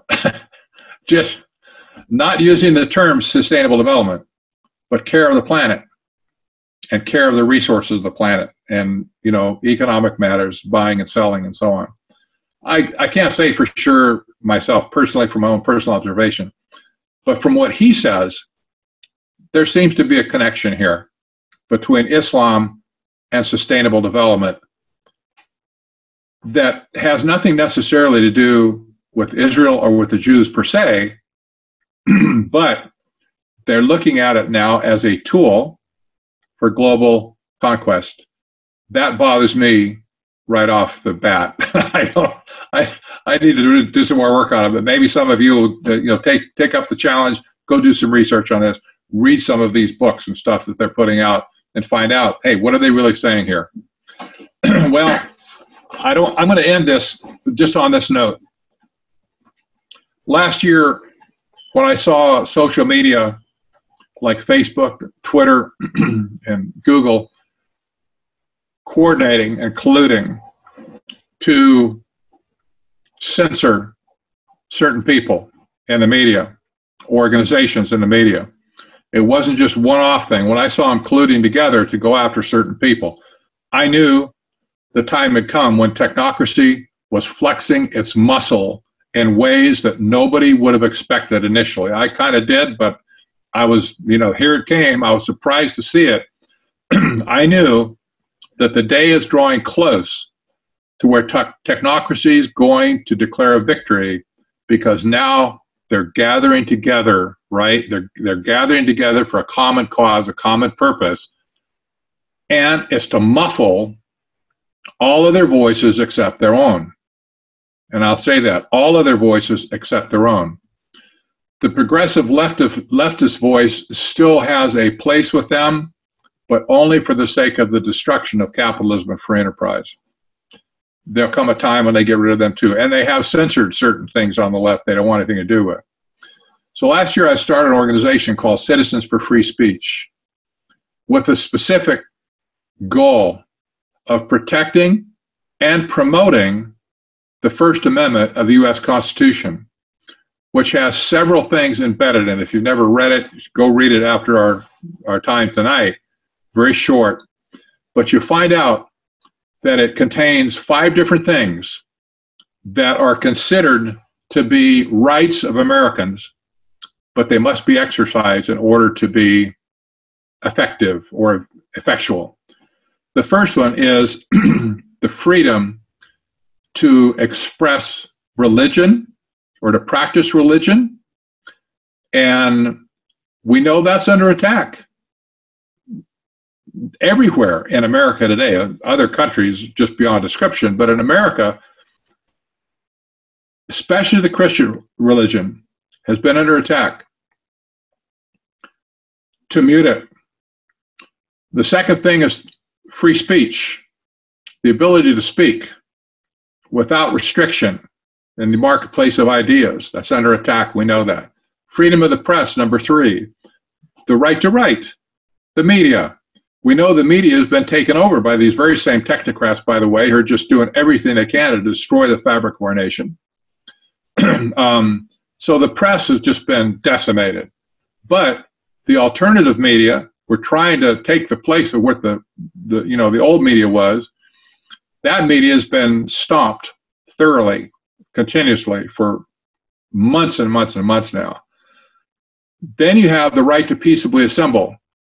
That is to get together in groups and stuff. That also now, as you know, is under fierce attack. And lastly, the right to redress the government for grievances that we have. And we know what happens to whistleblowers, that's for sure. It's not profitable for anybody to be a whistleblower from inside the government or anywhere else for that matter today. And we know what happens to people who try and stand up for what's right and stand up for the Constitution. We know what happens to them too. They get marginalized, they get criticized, they get neutralized, they get shunned, they get bullied, you name it. They lose court cases over it, you name it. People who want to redress the government for anything serious today simply cannot get through. If we lose the First Amendment, we lose it all.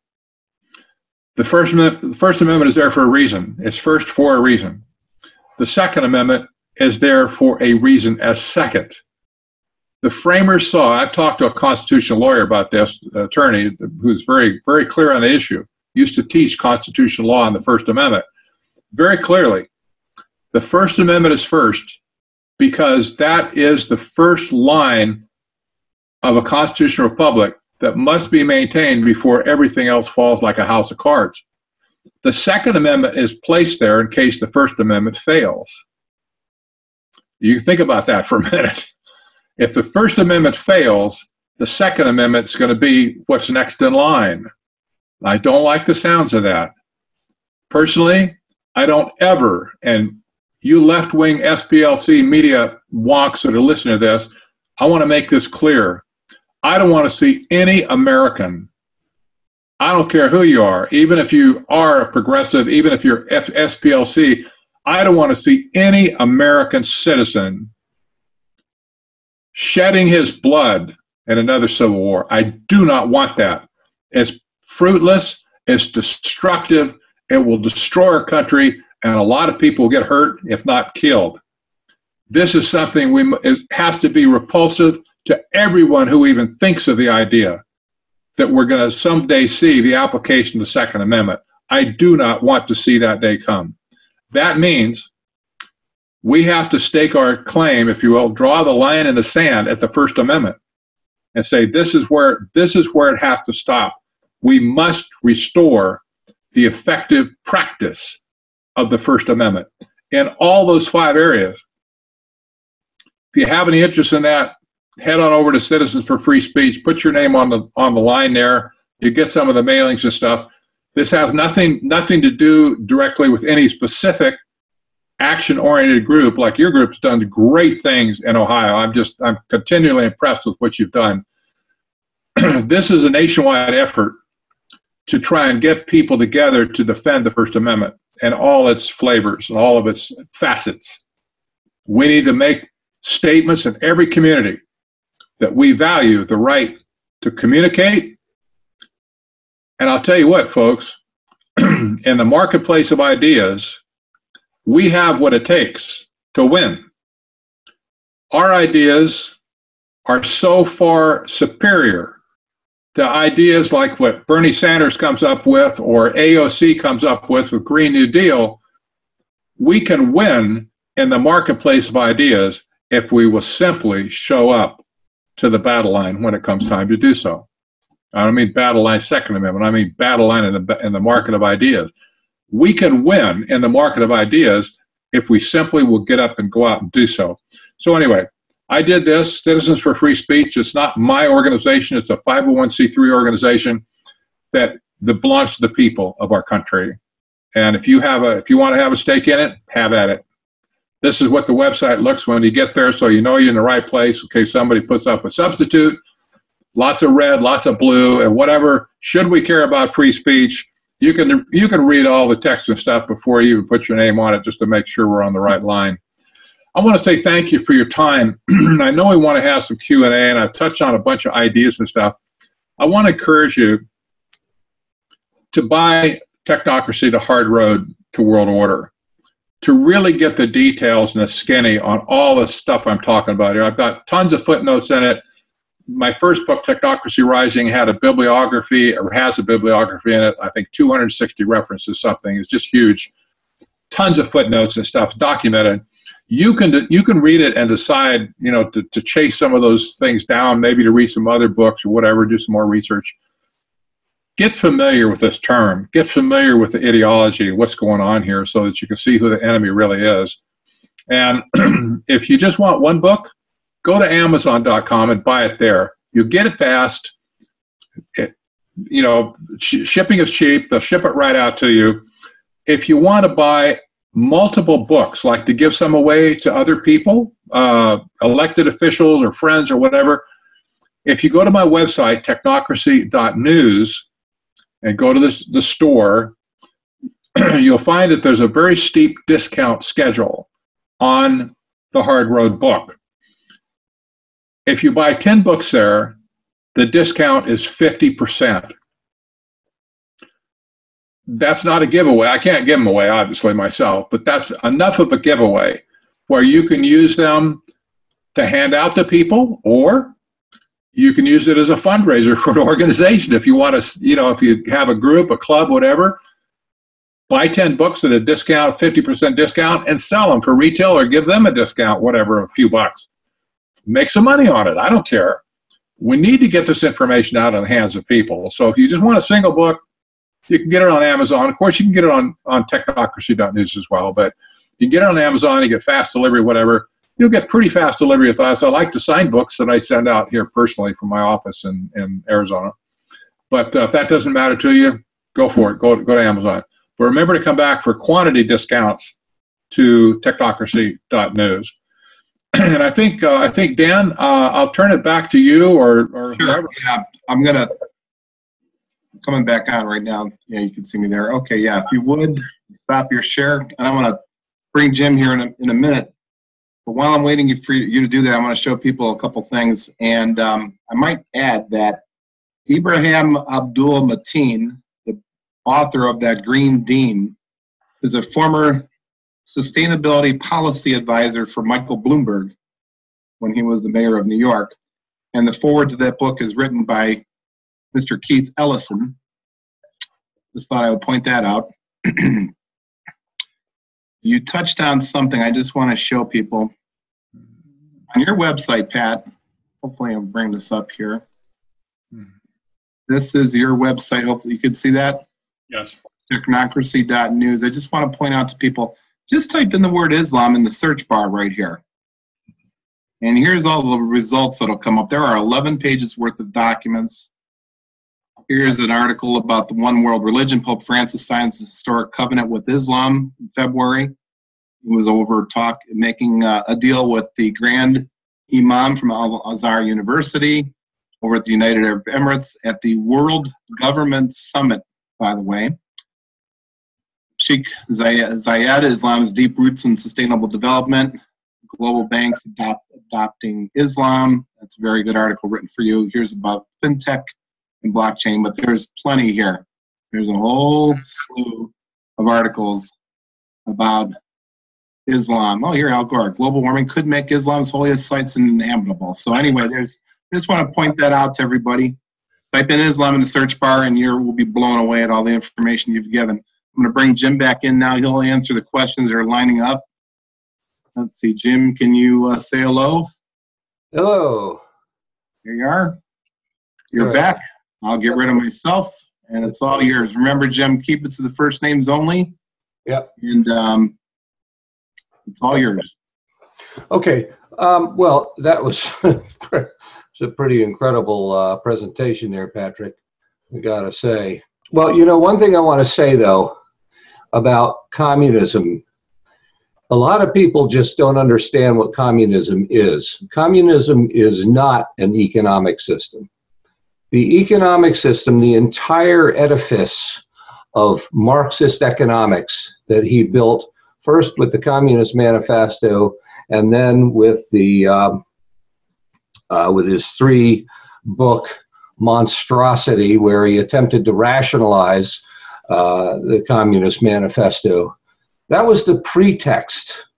The goal, his goal, before he ever talked about communism and all the various things that they would use to impose communism, his goal was destruction, complete destruction of the world as it existed.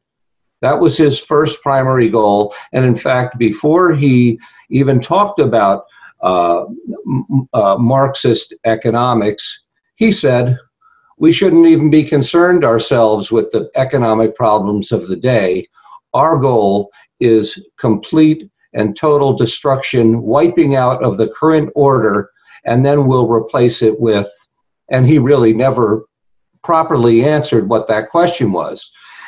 But when the communists took power in 1917, they made a list of enemies, and that enemies list included the entire intelligentsia, because the intelligentsia, they knew, were a group that could oppose them. It didn't have anything to do with their technical, well, it had something to do with that, but the primary reason was that they lined up classes of people and began wiping them out so that they could maintain power. And that's what it's always been about. And I found it very interesting that in 1932 or 33, was it 32 or 33 at the Columbia? 32. 32, because in 1933, the Frankfurt School was relocated at the Columbia University Teachers College. And I have very little doubt there would be interaction, collaboration between the technocrats and the communists of the Frankfurt School, because their entire program was seeking any and all ways of subverting the capitalist system, taking it over for the purpose of control. And see, so that's where I don't see any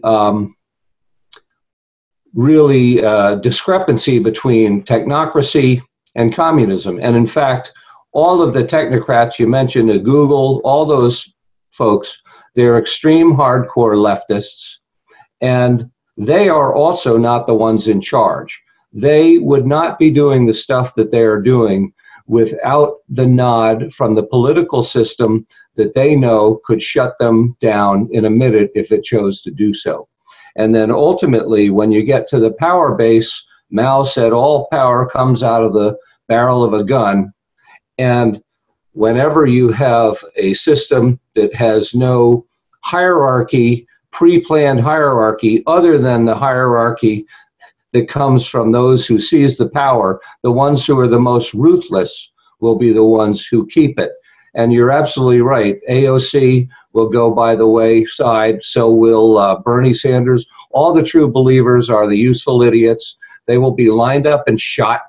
But the technocrats, who are indistinguishable from the communist left at this point will share power with those leaders. But it's the whole goal is a top-down dictatorship with 5 or 10 people at the top. It was interesting that you noticed that they were suggesting it like the Soviet Politburo, because that's really what they're looking for. They want a family of people at the top who enjoy all the wealth and power that there is, and then everybody else, it really doesn't matter. And I know that sustainable development is just socialism by a different name, and AOC was just absolutely, you're correct. The minute she started talking, I said, this is sustainable development, you know, just all of the fantasies of the socialist left packed into one, and it's all just we'll give you everything free and we'll control everything. All you got to do is give us all the power, and they'll take all the power, and then we will be screwed.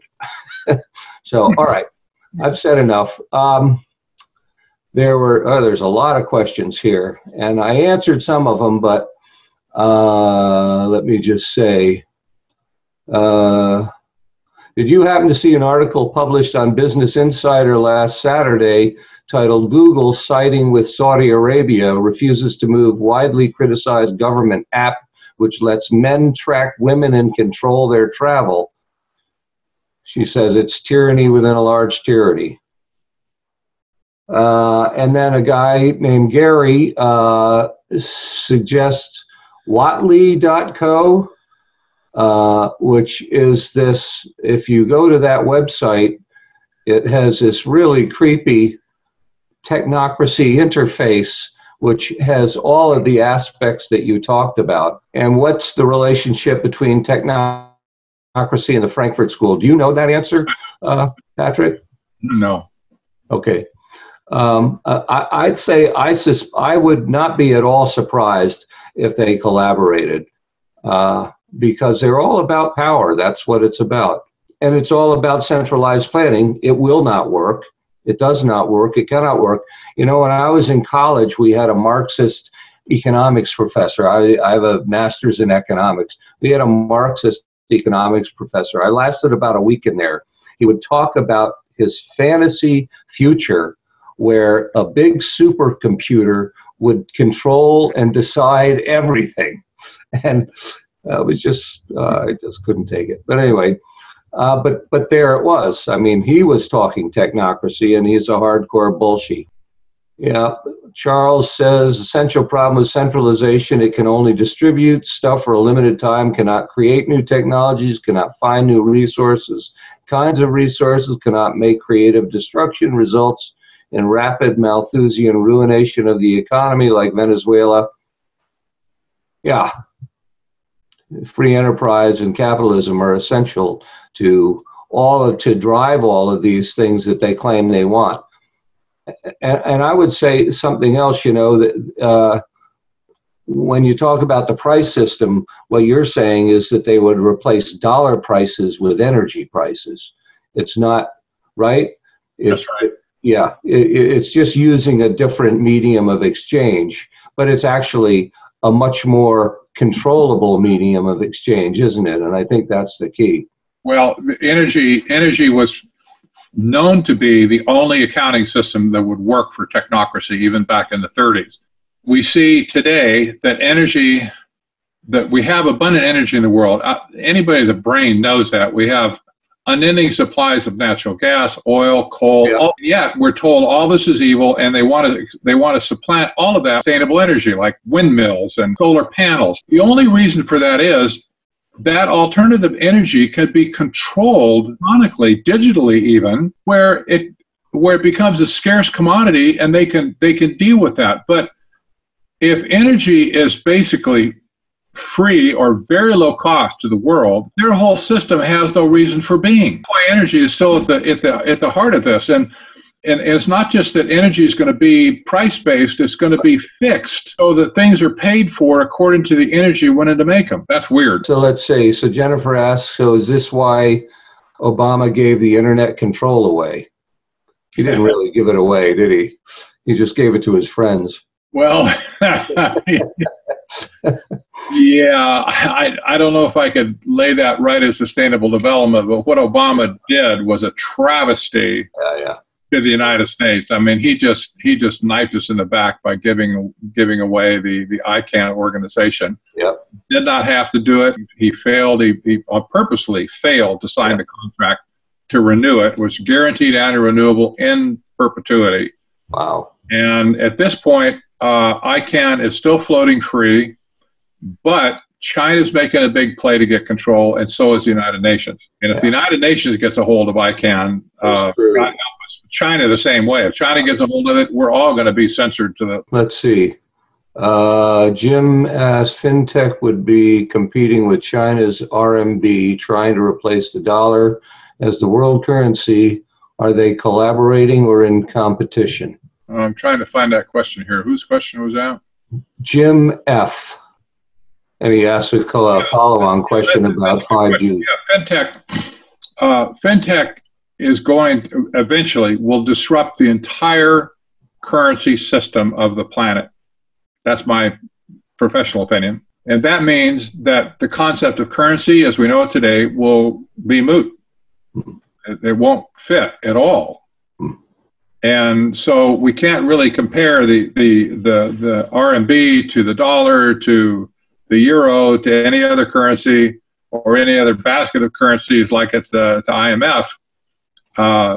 The concept of currencies, I believe, is just going to go away altogether, and FinTech will replace that somehow. Now, there will be some other measure, but for instance, if a central bank or these central banks collectively come out with a digital blockchain-based currency that can be used to supplant all the currencies of the world, and it becomes the world reserve currency, paper currencies, all the fiat currencies just could be gone. Period. They'd be gone. And, you know, everybody will have credits in the new system, whatever it might be. All controllable. It's all controllable with a flick of well, not just even a flick of a switch. It's controllable by algorithm, by artificial intelligence routines that have been set up to work automatically. Okay, so what about 5G? Do you what are there ways to protect ourselves from it?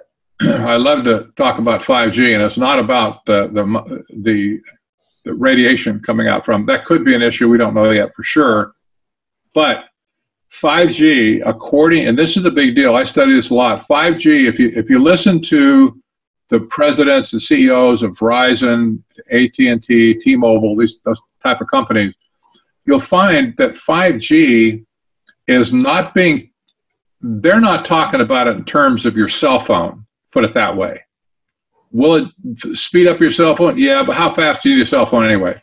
Right. They're not doing this because of your cell phone. They're doing this because it will enable, or I use the word light up like a Christmas tree, smart city technology, the Internet of Things, the Internet of Everything, any kind of sensor that communicates with anything else. It will now be able to communicate in real time. With any sensor that's equipped with 5G, it'll be real-time communication. Wow. This means autonomous driving will be completely enabled. Wow. This means that smart grid, all the smart city sensors and technology, whatever, city managers will be able to model a city in 3D real time with all the sensors being collected and presented with artificial intelligence algorithm to tell everything's going on in the city. That's what they're looking for. That's what they're saying. They're out of their lips. They're saying this is the big driver for 5G. Has really nothing to do with the phones. It has nothing to do with the EMF, the radiation to kill people. It might, but they're looking to control us. And in particular, they want smart city technology to blanket our nation. They're doing it all over the world. China has sworn they're going to be the leader in 5G for this very reason. And if you follow what's going on in China, you know by 2020 they have sworn to have 600 million cameras installed in their country. They only have 1.4 billion people. 600 million cameras. That's one camera for every 2.5 people. All monitored, all driven by artificial intelligence to do with whatever they happen to put in the system. This is insane. But this is 5G. They want to be the leader in 5G. That's what this whole hoopla, by the way, is all about with Huawei. Yeah. And the vice president of Huawei being detained up in Canada. And she's being extradited now down to the United States to stand trial for espionage or something. This is a storybook thing going on here. Not trickery, but they're playing chess with us here. Yeah. Maybe three-dimensional chess. Yeah, and we're not paying attention. Yeah, and it's like, okay, yeah, it's not just about national security. Let me interrupt for you. Dan, you're going to need to come on and with Patrick, because my dog is dying to go out, and I fear if I don't let her and don't take her out, we're going to have to be dealing with something in a little bit. Not a problem. All right, great. Oh my goodness. All right.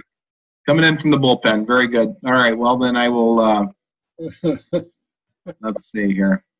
While I'm digging through these questions to see where you guys work, I also remember your girlfriend there, Christina Figueres, making the comment, I saw her on YouTube doing this, stating that the next financial crisis, this was after 2008, of course, she said she was talking to the Arab world, and she said at one of their summits on Islamic finance, she said that the next financial crisis, the answer could be Islamic financing would have to get involved to do the rescuing.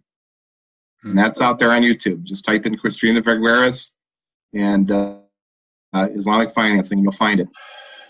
Yeesh. So when you wonder, how we're going to get there, in other words, what if they have their way? What does the financial system look like?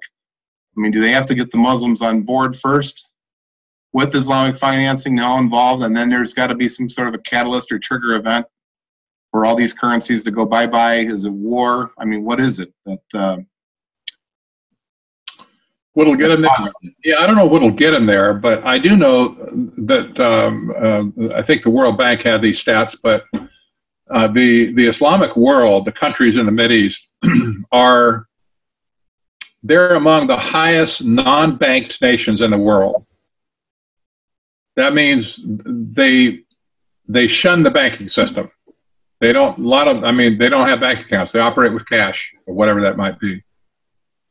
And one thing about fintech is that the people driving it want to have 100% of the world involved in it.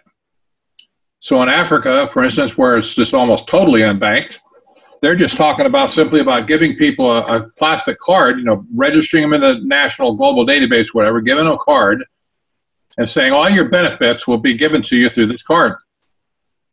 So they're in the system now. Whether they want to be or not, they're in the system. They have plastic or whatever it might be, as a phone or some other device. They're in the system, and now they can be controlled and monitored. Remember the first 5 requirements of technocracy. They can be controlled and monitored. Everything they buy and consume, whatever, is now trackable. In America, we only have about 20% of our population that are mostly unbanked. Some are absolutely unbanked. The people at the top want everybody in America to be in the system. So as they withdraw cash from around the world, started in Europe, they're doing it in India, they're doing it here in the United States, they're doing it in Australia. As they withdraw cash from the system, people are forced into the digital world. Eventually, they're going to insist that everybody has to be in the system. Now, for Islamic bankers who have wrestled with this issue of how do we bring our people into the banked world, there's been no draw. There's been no reason for them to do it. Why should I go to a bank? I can't borrow money there. What do I do? There's nothing I can do with a bank. So they keep their money in gold or some precious metal or whatever. But they want to change that. They want to drive all these people into the bank. The Islamic world has the biggest population to gain right now by playing ball with fintech, because it will drive their people into the system. But in the process, they'll also be having their fingers in every financial transaction in the world, potentially. Yeah, I remember also watching a YouTube video a couple of years back. We did a big program with Chris Holton from the Center for Security Policy about Islamic finance, and the I think it was another guy involved with the IMF was talking about, well, he said the challenge just really comes down to some codes that we just have to work our way around and, work out with the Muslim. He really just sat there so matter-of-factly, like, that's no big deal. We'll just work it through it, and then, and then we'll move on. We'll get it together. So, all right, let's move on here. Patricia says, I read that Hillary got millions in guns from Albania before the election. Was that to set up a technocracy and gun us down? I won't comment on that. No, I don't think so. I honestly, I don't think we're going to see a whole lot from Hillary again. Maybe her spawn, but not from Hillary herself. And I don't think there's a store of guns sitting anywhere. The problem we have in America, even with the Second Amendment right now, is that the military is so far advanced and has such advanced weaponry today that our little pop guns and stuff out here, wherever we might be, our little pop guns are going to be almost ineffective against their advanced weapon systems that they have today. It's just incredible. Right. So I think the world by and large is kind of given up on distributing, really small pop gun type weapons, whether they be AK-47s or, Stinger missiles are pretty effective certainly, but I don't think that interests a lot of these people other than just to make them think that they're doing something useful, they're fighting something, and they can go bang, bang, bang. But when it comes right down to it, the technology that the military has today is absolutely fearsome. That's all I can say. It's fearsome. If they ever turned that stuff on us, the war wouldn't last long. That's all I can say. Okay, Jim F. again says, socialism is the subversion of a capitalist country to a communist country. That's the definition in the 1950s dictionary. Why do people not tell about these things? Now we're down to motive, right? now we're down to motive. Carbon tax is a form of energy pricing. Absolutely. Yeah, absolutely right. Why don't you believe AOC and Bernie are useful idiot pawns of technocracy versus actual participants in being bought and paid to do the Bilderberg globalist group implementation work to take control of America? I'm not quite sure how I would understand that question. Why don't you believe AOC and Bernie are useful idiot pawns of technocracy? Why do you or don't you versus actual participants in being bought and paid? I'm not quite getting the sense of that. Maybe she could clarify that a little bit. Yeah, we'll look for her later. You want to read Jim F's next one? I just looking at Vicky down below. She says AOC isn't smart enough. I know who she is. I won't say who it is. I know who that is. So that's for sure. Where were we? I lost my place. Go to Jim F. talking about his solar system. 8:30. Built the solar system. Good for you. It's no way practical or possible. Wait a minute. It's in no way practical or possible to replace our grid with green frauds. Again, why not tell people this? Well, it should. I mean, we tell them all the time. The whole idea of running the world with solar panels or wind power is the stupidest thing that anybody could ever open their mouth to say. Now, let me back up. That's pretty brash. I just got back from California last night. We drive over from Phoenix area through Palm Springs to get to LA. In Palm Springs, there's a venturi in the mountains that develops very high winds, so they've covered the mountains with turbines, with wind turbines. Biggest turbines you ever saw in your life because they have really strong winds there. This has been going on for a long time, actually, but because of the tax credits and stuff, big investors come out there, they buy up a few acres, they put some of these big, $500,000 turbines up and start them spinning, and they walk away thinking for money. So every time I've been through this corridor for the last 10 years, and at any given moment or any given drive-through, 30%, maybe even 40% of those turbines have been inoperable. They're just sitting there while the rest of them are spinning like crazy. And you can see where the oil dripped down on the columns and the motors burned out, or the generators burned out. Some of them have blades dangling like this from the bottom. You know, they have 3-blade ones, and some of them you see the blades just dangling, or sometimes you see the whole assembly on the ground where it just fell off and broke. These things are so expensive, investors hear them. They're done with them financially. So they don't even come back and repair them. You've never seen such a big eyesore as Palm Springs right now. It makes me want to vomit every time I go through there to see this. This is the case all around the world of these wind turbines. They simply maintainable. And the same thing's true with the solar panels. Now they're cool, they look cool, and they sound cool. Here's what goes on in Arizona. We have many fields out here where they bought up, you know, the companies have bought up a few thousand acres, solid solar panels in the middle of the desert. This happens in Nevada too. Lots of sun. Well, guess what? You get all these beautiful things up. They're all assembled and they're sucking power from the sun and they're transmitting it all over the place. First thing you know, a big old Arizona dust storm comes up. And then whoosh, you know, over the desert, winds blowing 60, 70 miles an hour, huge dust storm, and the dust settles down. You know, when the wind stops blowing, the dust settles down on top of the solar panels. What? Yeah, no more energy. Right. It sits out, it's 120 degrees in the shade. No energy's coming off of it. And what better place to find water to wash all your panels off than in the Arizona desert in the middle of the summer? It's just like, what are these people thinking? If somebody wants to have power in their house, they got the money, I say go for it. Go do it. I know people have done it. God bless them. It's their money. They should do whatever they want. They have the choice. Right. They have a choice, but don't take taxpayer money and go out and say, we have to have all this alternative energy when it clearly is failing all around the world. Yeah. It's failing. It makes me pretty upset.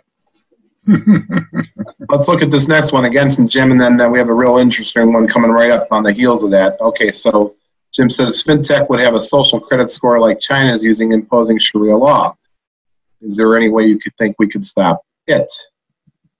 Well, we don't know the intent is coming to combine Sharia law with China's social credit scoring system. But we do know that China's social credit scoring system is being marketed now around the world to anybody who will buy it. They're selling all of their smart city technology, advanced smart technology all over the planet to anybody who'll buy it. Unfortunately, it's not really freedom-loving countries that are buying it. It's the enemies of freedom-loving companies that are buying it, countries that are buying this stuff. But could it be used for, to enforce things on Sharia? Absolutely, positively it could. It could. Would Islam adopt this in their own country to monitor and control their own citizens? I don't see any reason why they couldn't do it today if they wanted to. Sure, absolutely. Anyway. Okay, Brenda says last year she was a subject of one of your articles regarding the fusion centers and how they are being used against our ordinary citizens. Also, just this couple days ago, Friday, she was the person caught in the middle of an incident at the West Virginia State Capitol House of Delegates regarding a poster that she had on display. No doubt that this has gone into my fusion file. Do you have any thoughts about what happens next or how they may use this now or may now use this? Wow, Brenda, what can I say? Good for you for making trouble. Once something is in the hands of the government or on the internet, you can consider it to be available to anybody, anywhere that wants it. And, I would just say la vie. The safety we have today is in numbers.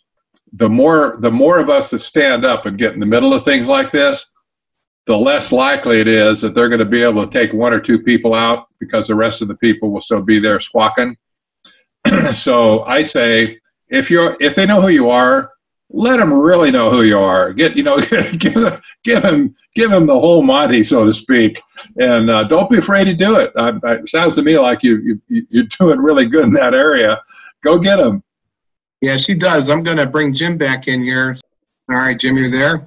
Right here. Yep. All right, there you're back. Yep. So what question are we at? Let's see.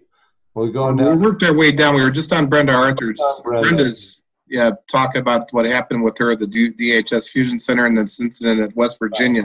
Right. Will there be a list of the books mentioned tonight? Yeah, I'm sure there will be, right? Well, yes, I'll provide a list and when I send out the recap, as well as I'll also have them at our next meeting 3 weeks from tonight in Brecksville. Oh, great. Vicky asks, AOC isn't smart enough. Well, that's true. We all know that. She's a throwaway. She's there for a specific purpose, and she's serving that purpose beautifully by throwing out all this lunacy and giving the other leftists the opportunity to come in and sound more reasonable by proposing a moderation of the same thing, right, Patrick?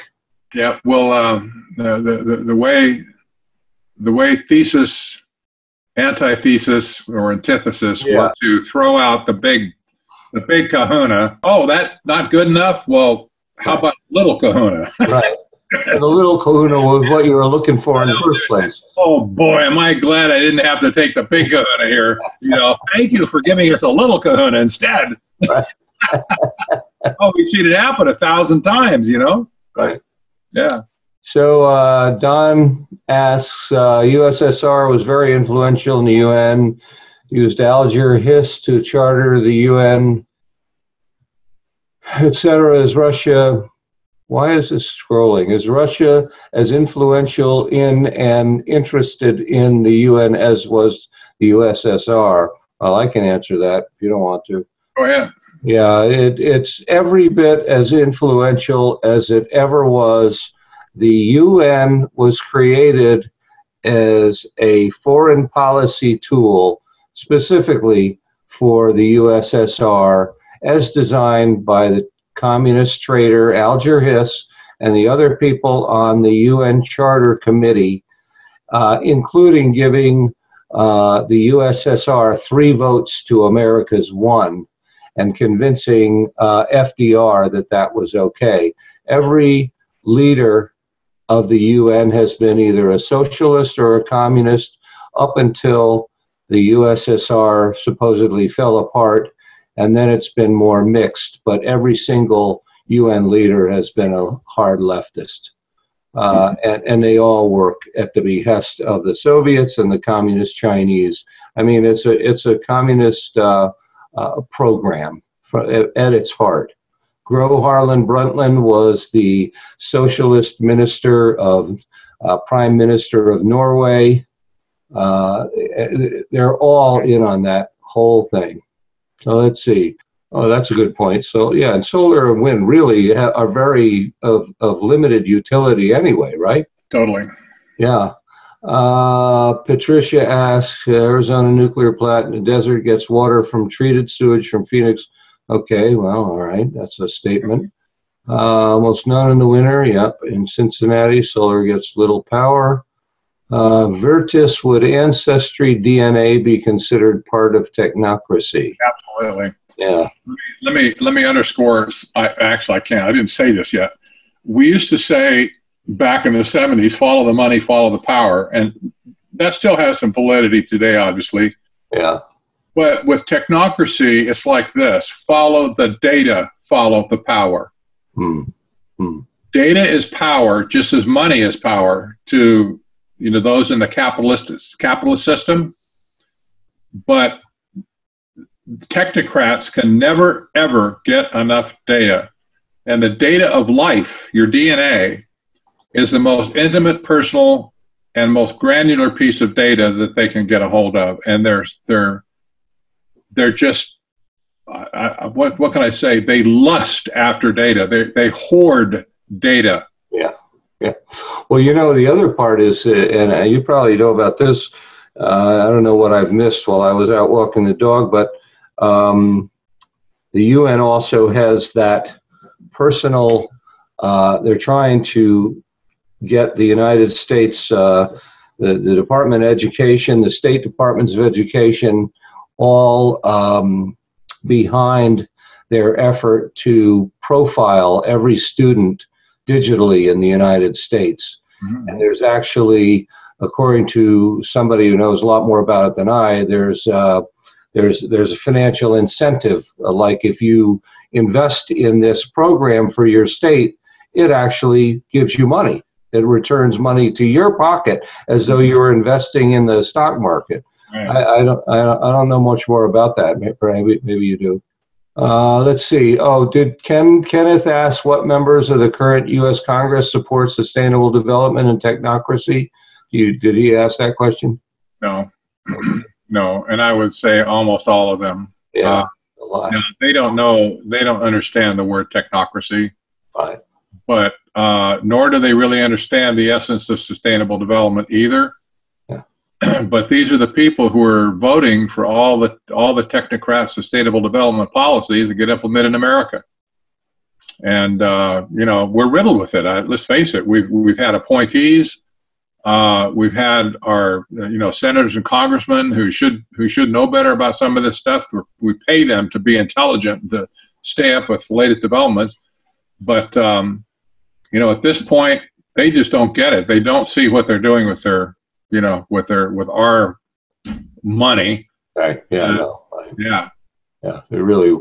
Maybe on email. Vicky says, I found a paper on Defense Intel website that mentions socialist markets. They redefined the term market. It's another trick word. Obamacare insurance system is an example of a socialist market. In a socialist market, the market is the monopoly, mediating between buyers and sellers. Yeah, that's a good way to put it. Yeah. Jim, again, out of control debt is the danger to the dollar. Mean Green would drive debt off the charts, and its regulations would destroy the businesses that have not been driven overseas or out of business. Where are the economists to explain this? It's a good question. Carol asks, for your information, our largest non-electric store is Loehmann's in Kidron, Ohio, the Amish shop there. Stoves, refrigerators, washing machines, oil lamps, fabulous store. Catalog available too. All right. Pretty sure Loehmann's is correct name and spelling. Okay. Good enough, Carol. Let's see. Roy, Patrick, do you really believe that the U.S. military would ever be able to use their wonderful weaponry against our pop guns, as you describe them? Don't you think that most of their weapons are unusable inside of our country? Guerrilla warfare is what works in most countries where the populace is well armed with what you call pop guns. Our Second Amendment rights are critical now, just as they were 200 years ago. Yeah. We'll see when the battle lines get drawn, if they ever get drawn. But there's nothing, at this point, there's nothing preventing the military from using their forces against American citizens. Mm. That door has been broken down some time ago. Mm. And yeah, so it's not an impossible thing. It's just that nobody's had the will to do it so far. Right. And I hope they never do. Yeah, right. Well, the other thing I always say is, the military has the weapons. The military also has the authority. And in a situation like this, we are not 80 million armed, an 80 million person armed militia. We are 80 million militias of 1 or 2 or 3, which individually or in small pockets like that can be easily picked off. And I don't think they'd ever try something like that before they had disarmed us. So that's why first they're trying to, as you say, suppress free speech, and it's fantastic that program you have going. But if they manage to successfully do that, the next thing they're going to do is they're going to take our guns. So we won't be able to. And of course, some people will have their own guns kept away anyway, and they won't turn them all in. But do you think your neighbor is going to be reliable in that situation? Do you think people down the street are going to be reliable? Oh, yeah, that guy up the street, he's a gun nut. Make them look good, make you look bad, and solve a bunch of problems for them all at once. It's very hard when you don't have the legal authority to defend yourself. To defend yourself against what will essentially be a police state. So I think it's a pipe dream that people think that they're going to fight a guerrilla warfare effectively. Because the other thing is, all guerrilla wars have outside support. You know, the South, the Viet Cong in the South had the support of the North Vietnamese. The North Vietnamese had the support of the Soviets and the Communist Chinese, an unlimited supply of resources. It's very expensive to run a war. It's very expensive to be a guerrilla force. Anyway, okay, so I'll shut up. Let's see. In North Carolina, Janet, North Carolina land conservation foundations are buying up more and more land each year all over the state. I'm curious if these are technocracy entities. Also, is this happening in all 50 states or just a few states like North Carolina? Yep, it's happening all over the nation. It's happening everywhere. For years. The Wildlands Project. The government, federal government now owns over 30% of American soil. There's nothing provided in the Constitution for them to have ownership like this, but they do. And they've expanded their holdings massively under Obama, even more so. And even now under the Trump administration as well. Just, I think 2 weeks ago, there was a 1.6 million acre, sanctuary declared that will basically kick the public off the land. Yeah. Like, when will this ever stop? And why does the government need to own this land? This has never been explained to anybody. Right. They have no reason to own this land. Yep. But this is happening around the world. This is not just here. Other countries are experiencing the same thing. The United now is going around to countries that had buried in debt years ago, especially in South America and Africa. They're proposing debt for land swaps. In other words, what they're saying is, we will hold payment on your principal and only require you to pay interest, for instance, on your massive loan that's going to bury you if you do nothing, in return for setting aside some massive national resource and make it into some kind of a preserve or a World Heritage area or something like that. These people are gone nuts with this around the world, gobbling up land resources. And I didn't bring this up in my talk, I do in other talks.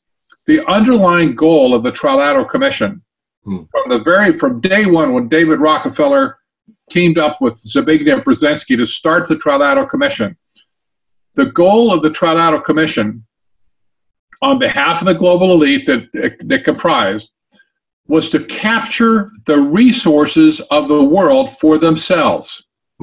In other words, it wasn't about money, because money runs out of steam after a while. The Federal Reserve has already taken over 99% of the value of the dollar out of our currency.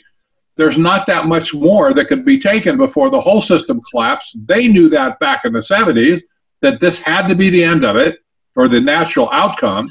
And so they put aside their goal of getting money for getting resources. And of course, if you own the resources, it doesn't matter what the energy is, what the currency is. Yep. You're rich. You are the rich guy. It kind of alludes back to the feudal system. Yep.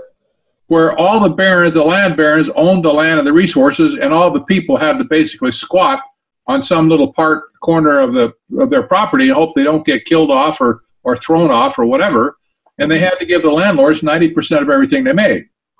Well, that's a lot the way the Soviet Union worked, because the ruble became worthless in very short order, as it does in all communist countries, the currency, and so they would always trade in hard goods. They had the big coal oil reserves, they had big gold reserves. Yep. And that's how they manage it. So to kind of finish your question anyway, the issue about land in America is, why does the government, the big question is, why does the government own and control this property taken away from the hands of the people? It should be private property, all of it. Why has it been taken away, sequestered, if you will, by our federal government? Mm-hmm. Are they holding it for their own behalf? That's one option. Mm-hmm. Are they holding it on behalf of the people, where they're benevolently going to someday going to pass it out to the people? Or are they holding this property for some other nefarious purpose or some other actor that we haven't really seen here, who's waiting for the right time to come in and make claim to the property?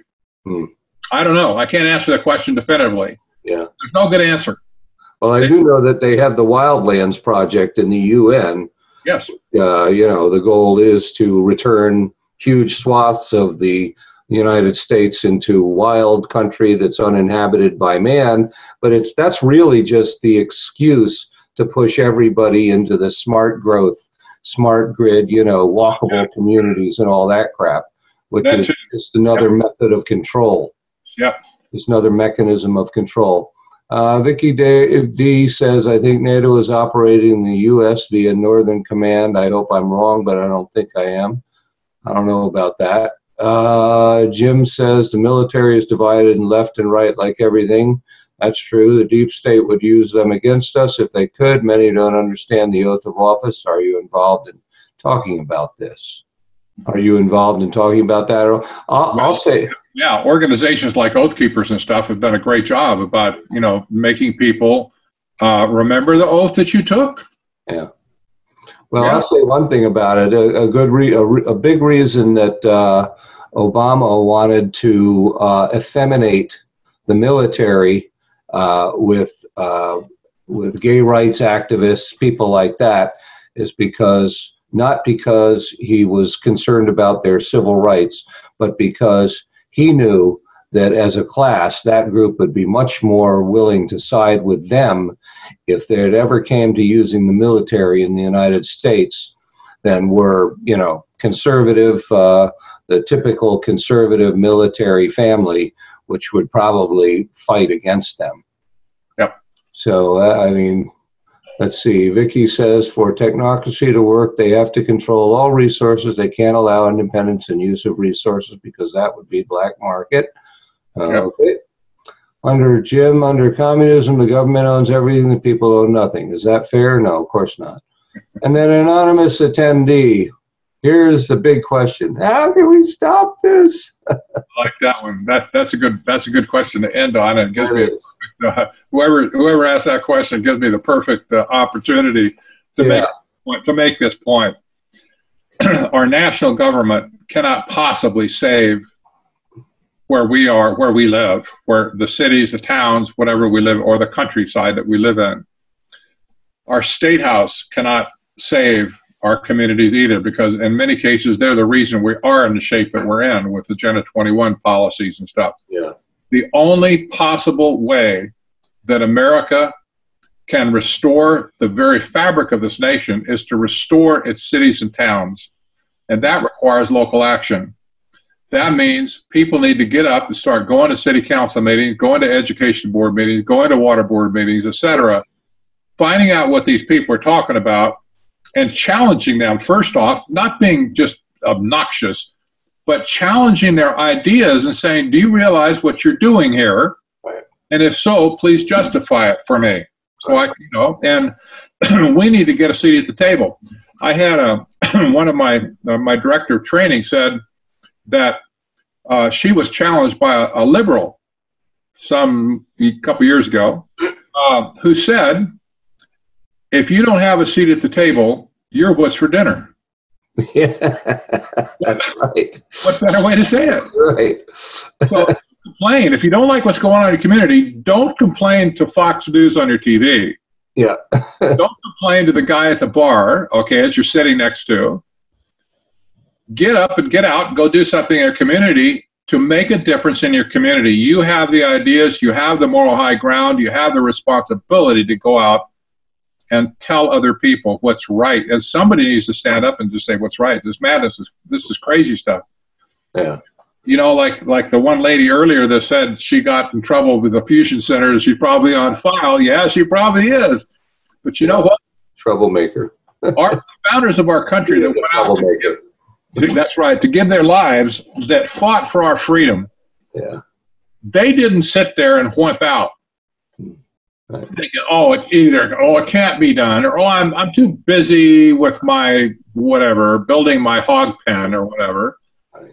They realized it was all on the table. It was up to them, not the guy down the street. It was them personally that had to go out and do something. And local action is absolutely essential. Yeah. If we're going to see a corner turned in our country.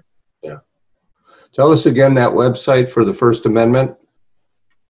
Citizensforfreespeech.org. Okay. Well, I'm definitely going to sign up for that one. .org. Yeah. Oh, great. Uh-oh. Somebody else is. All right. This is the last question, folks. Oh, Jim. Using the left's argument against them is the most effective. It works. It's why they're afraid to debate the issues. Can people get off their seats and teach people? Yes, that's a rhetorical question. Okay. Yeah. Thank you, Jim. The question and answer period is done. And our host, Dan, is back. Yes, I'm done. I'm coming with swinging the gavel. That's it for us. I got to take some medicine. Great having John Patrick. Fantastic presentation. Yes, it is. Thank you, everybody, for joining us tonight. And remember, 3 weeks from tonight, Chris Gobbets will be with us live and online. Jim will be with us, and I will send out a recap of this meeting, of the video, in a few days, a list of those books that were asked about, in addition to some other items. And then shortly thereafter, or maybe before that, because it's such a short window of time, all the information about registering for the Gobbets presentations. So that's it. Patrick, thank you so much. Jim, thank you again. Good night, everybody. Right. Take it easy.